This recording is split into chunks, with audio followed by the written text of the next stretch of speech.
the size of you, right?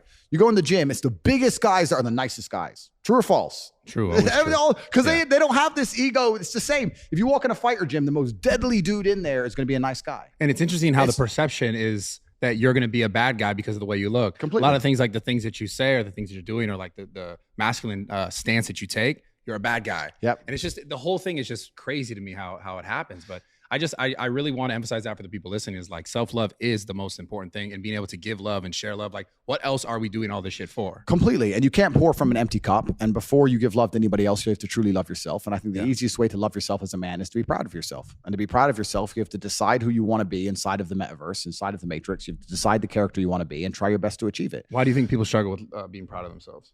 I think because they know they're failing. I think that most people failing in life know very well they're failing. And it doesn't matter what avatar you decide to absorb or who you decide to be.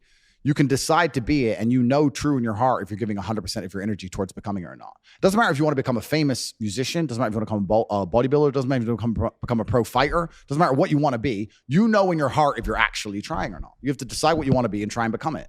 And a lot of the people who are genuinely unhappy or miserable in their hearts know they're not trying that hard. Well, and I think they also focus on what everyone else is doing, right or wrong, and then judging outward. And everyone's like focused on this outward reflection of like what that person has and versus what they don't have. And it's all just like this just cycle of negativity. Completely. And it's just, we found ourselves, especially with social media nowadays, we found ourselves like most people, because maybe they're not mentally strong enough to understand like, oh, wait, I need to create my own value instead of looking outwards and saying, well, fuck what that guy has, or fuck that guy because I don't have it. But like, how do you think we fix it? Or can we fix it? And this is another question I want you to try to answer too, is like, can everyone be successful? Do you believe that? Good question. So firstly, I'll answer, can everyone be successful? Okay. I think the world would be a terrible place if everyone had a free mind. You do need the slave minds. I've heard you say that. As annoying as they are, yeah, you do need the slave minds. You do need the guy who believes that, you know, working the gas station is important and he's good at it. You need him. It's good. You need these people. Yeah, but what if that guy just doesn't know any better, though? Good. Or he's this is what we're talking about, good, though. fine. The world can't all be, you know, mansions on the palm in Dubai. They can't all be that. So successful is all about self-definition, which is what I was saying at the beginning. You have to decide who you want to be. And if you wanted to be Joe Schmo and you pull it off, then you'll be a pretty happy, content person. To decide who you want to be. I think the people who are miserable, it's the gap between their expectations and their reality. That's where the misery lies. Yeah. My expectations were always enormously high. Even when I was a nobody, I knew I had to be filthy rich and a kickboxer, and I knew I had to be the kind of guy that people gave a shit. Were you happy at that point? I know, but I knew I'm basic things. At the age of 15, I knew that if I'm the kind of guy that if I raise my voice, people are going to care. I'm not going to be the guy who starts shouting and everyone thinks it's funny. I know I'm going to be the kind of guy who is genuinely a formidable opponent in all realms of human endeavor. I know I'm going to have money. I know I'm not going to take shit. Where did from that come from, though? I just, you can't just. Yeah, I know. I understand what you're saying, because my whole life I felt like thing, there's bro. always more. I know that there's more. Like, but I think a lot of people have that. Of course. But the people who are miserable are the people who don't try hard enough to obtain it, because I actually believe, and this is another thing I'll say, I believe the universe is very giving. I think the universe and God himself is very giving. I've yet to meet somebody in all my years who is genuinely giving 100% of themselves day after day, doesn't snake anyone, firm handshake, look you in the eye, doesn't lie to nobody, and tries 100% who doesn't get what they want. I've never seen it. Every single person who doesn't have what they want, there's something in their story that doesn't quite add up. I've yet to see some guy have you ever seen a guy who eats right and trains his ass off and never misses a gym session, ever not grow? Ever. No, never. Not what? Not what? Grow. Not grow. Not make ever. gain. It's just, that's the way the universe works, right? So if you're truly about it and you're truly trying your absolute best, you're going to do it. And that's what I believe. I believe the universe is extremely giving. So when I meet somebody and they go, I really wanted this and I don't have it, I say, you didn't really want it. You're a liar. Out of all like the successful people, most successful people in the world, would you say that all of them have like something in common in the sense of like some sort of hardship in their life? It's not. Well, yeah. I mean, trauma is extremely important. And this actually goes back into answering the first part of your question, which is interesting. There's a study I read about stress. And it was saying that stress has a placebo effect attached to it, because the placebo effect is extremely powerful. So they found some of the most stressed people in the world, and they split them into two groups, and they're all equally stressed. They all have a bunch of cortisol in their blood. Yeah. The people who believed that stress was bad for you and that stress can hurt you, and they believed those media articles, were dying earlier. They were having heart attacks and they were having stress-related illnesses. The people who believe the opposite, who just said stress is part of being successful. I like stress. When I feel stressed, I do my best. It makes me anxious. It turns my brain on. I like being stressed.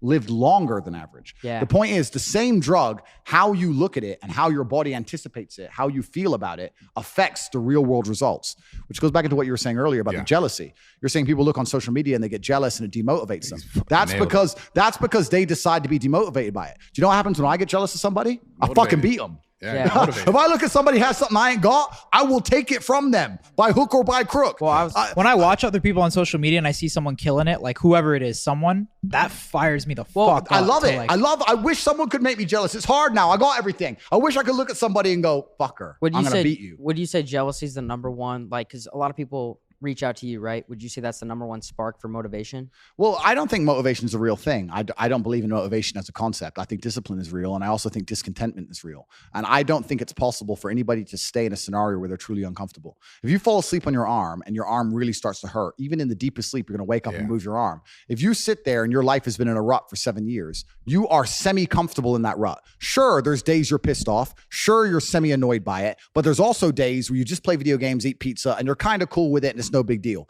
If you were truly unhappy and uncomfortable and discontent with your scenario, you wouldn't be in it. So I don't believe there's anybody who's truly. When I was broke, I couldn't sleep.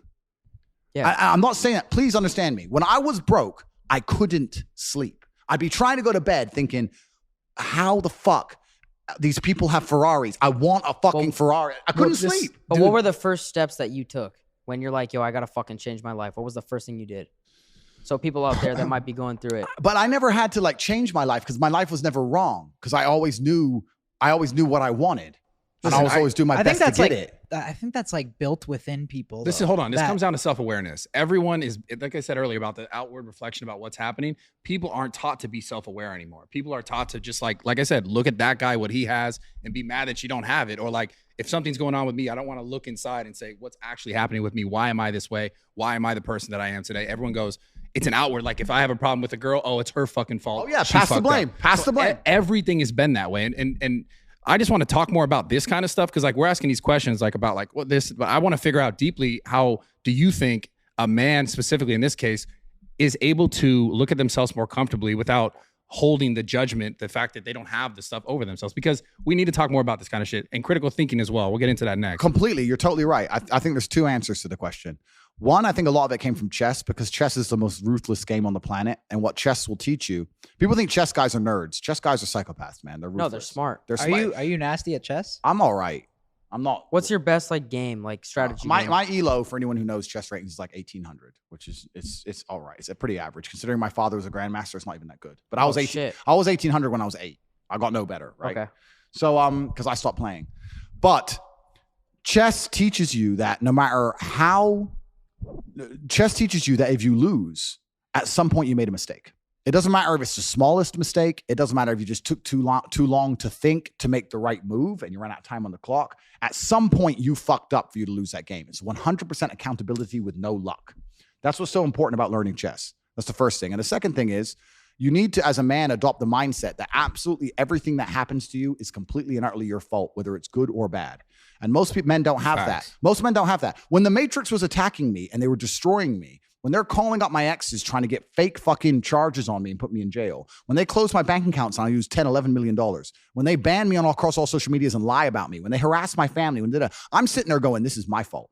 All of this is me. I got here. It's my fault. I'm not going, that was unfair. It was orchestrated. The NGOs worked against me. Because that is not helpful. So it's accountability. It's 100% accountability in all things. But also when I go out there and I start the Bugatti, it's like, that's me. This is my fault. The car is my fault and the big house is my fault and everything that ever goes wrong is my fault. And the failures. Yeah, absolutely. You have to take complete and utter accountability for everything. You can't make excuses ever. Yeah. There's never an excuse. And you're right. People try and put things on the outwards on the outside. It's interesting. I remember watching Forrest Gump about 5 years ago. I was on a plane. I can't remember where I was flying. And the beginning of Forrest Gump has a scene in it, which I don't think many people actually have ever analyzed or anticipated or understood what the scene means. But when he's sitting on the bench at the beginning, think about Forrest Gump. He's sitting on the bench at the beginning and there's a feather blowing. You nailed this shit. Yeah. And then it lands on him and the movie begins. Yeah. What they're saying with that is Forrest is the feather and life has just pushed him all over and put him in all these unusual scenarios. Life has directed him everywhere. Yeah. That's what it's saying. Sure. And if you're going to be the guy and you're going to allow life to happen to you and you're not going to happen to life, then you're at mercy of the wind. Perhaps it might work out okay, but it might not, right? So you have to be the guy who goes, okay, the wind's blowing in this direction. Fuck them. I'm doing this. You have to come to life. You can't let life come to you, because if you let life come to you, then you're going to be living inside of a matrix and a system which is designed not for you to live your best life. It's designed for you to comply, and it's not for your benefit. How do you think men can build more confidence in like deciding their life instead of just letting it be decided for them? Yeah, so they have to take absolute responsibility, which is the first thing. The second thing, they have to get competence, and competence is going to allow you to have confidence. You're not going to be good at shit if you're bad at shit. You have to be good at things. You're only going to be confident at things if you're good at things. I know what I'm good at and what I'm bad at. So you have to go out there and take risks. And you have to make mistakes, and you have to risk it all. And once again, this comes down to competition. I think competition is such an important thing in the masculine world. Yeah. I grew up in the chess world, and I went into the fighting world. It was all extremely competitive. It's competition driven. You can't make excuses. If I sit here and say I lost a fight, cool, you lost a fight. But I lost a fight, but my gloves, when they were wrapped up, my hand was hurting, and then they Excuses. Bro, you lost, G. Yeah. Like, no one gives a fuck. Yeah. Like, you have to understand that excuses don't matter. Nobody cares. Life's binary. Winners or losers. And you just have to take absolute responsibility for all of this. This is crazy. The same thing Volkanovski was talking about when he was we did a pod with him before the UFC thing. I think it was aired last week, but he was talking the same thing. How he was in a fight, UFC fight, big fight, and he's fighting this guy, and he broke his hand, I think, in the early rounds. And then he talks about coming back to his corner and saying, I broke my hand. And they're like, they didn't respond to him. And then he comes back again after that round that he did well in, and he won the round. He comes back, he says it again.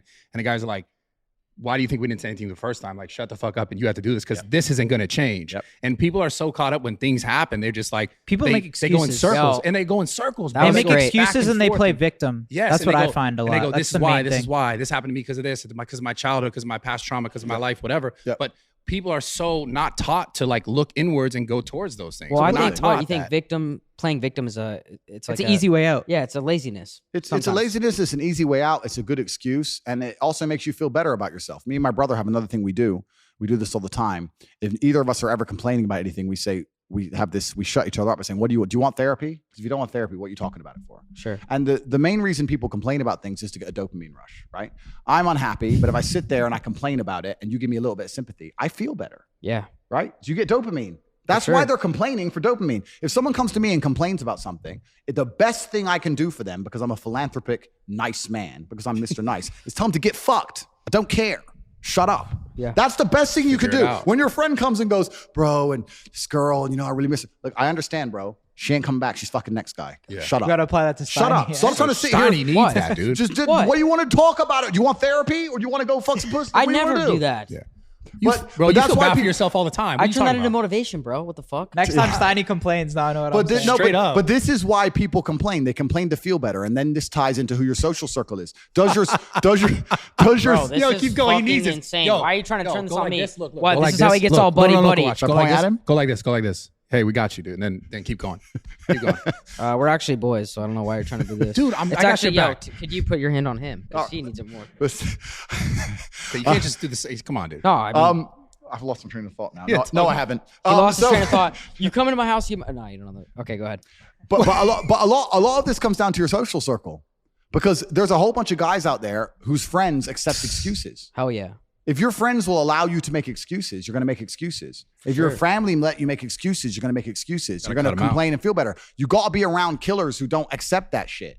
If me and 3 friends, there's 4 of us, and we all decide to do 10,000 push-ups a day, and all of us do them except one, there's no words inside the human language. There's no sentence he could possibly construct, no matter how compendious or concise or how intelligent the man is, that will allow us to forgive him for failing.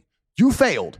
Oh, but I was busy, dada. We did them. You're a bitch. Shut up. We don't accept excuses. That is it. It's true. So Yeah. next day he's gonna go, well, they ain't gonna listen to my bullshit. I better just fucking do it. How do So you? that's the bottom line. It's So- all who you surround yourself with. Yeah. It's so 100%. cliche, but it's so true. Facts, Yeah. but there was a point where you were the most searched guy on Google, right? Yeah. Was there ever a point where you were like, I'm getting content, or do you always like? How do you strive for more? bro. That's innate inside of me. We talked about this. You're the most viral sensation in the shortest amount of time, I think, of all time. Of all On time. the way So over, we were talking about that. How do you fucking stay motivated when you're I like, haven't I'm the missed man? a day of work in 10 years. I've never had a day off. Maybe I've had days where I've gone driving in the supercars and I've only done 2 hours work instead of 8 hours. I've never had a day where I thought, fuck it, I'm not going to work. Never once ever. My screen time on my phone is 9 hours a day, every fucking day. I do not miss a day of work ever. If I'm the most viral Googled man on the earth, it does not change a fucking thing. I am working. Earth must be conquered. The matrix must be attacked and shattered. I do not stop. I will not quit. I will not surrender. I am not that person. I have zero interest in rest or respite. It's bullshit for cowards. Even the idea of resting aggravates my mind. So what, I'm supposed to do this? Wait, let me practice. Sure. Yeah, that sucks. No, but is there? That sucks. Bro, I got shit to do. Like, like, give me, I can't even contemplate the idea. People say to me, if I had your money, Tate, I just go chill. That's why you'll never have my money, dummy. Well, here's my you just want to go do nothing. I don't want to do nothing. I want to do shit. Do you have goals that you like want to accomplish that you haven't yet accomplished? I don't even have goals. I don't even make it. I don't even write down goals as such. I just do the right thing every single day, and it compounds and it's momentum.